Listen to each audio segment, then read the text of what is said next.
I'd love to show you how my little fern and shade garden has turned out.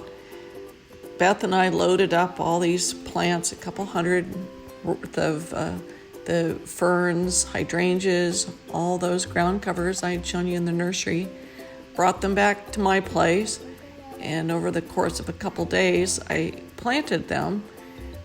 So you'll see here my little tour around my garden with a newly planted fern garden.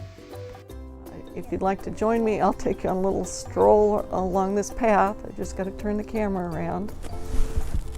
Here you see a mix of different sorts of ferns. I've planted the ostrich fern, the leatherleaf fern, the giant chain fern, the autumn fern that has this little kind of a golden color to the leaves when it's first leafing out. And you'll see that I've planted dozens of those coral bells that I had seen at Beth's nursery. There's so many interesting varieties, and I happen to love this contrast of the pale green with the red and burgundy color. So here's a new variety called guacamole, and another of these bright red ones. There's so many varieties now. The term coral bells comes from those little blooms that come up all along the top. Here you'll see some giant chain ferns, tree ferns, and a new fern to me is called the Hakone golden grass. It's not a fern, it's a grass. It's yellow color. I think it's really a pretty contrast with the red foliage.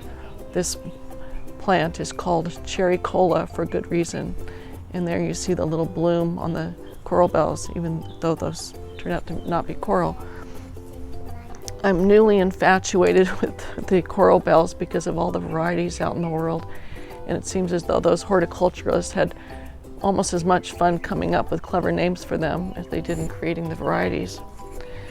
So as I show you this plant, this might give you some ideas if you're trying to plant in the shady side of your home, how you might do a combination of plants that have different tiering heights. So there's the coral bells and the ajuga, or a low ground cover.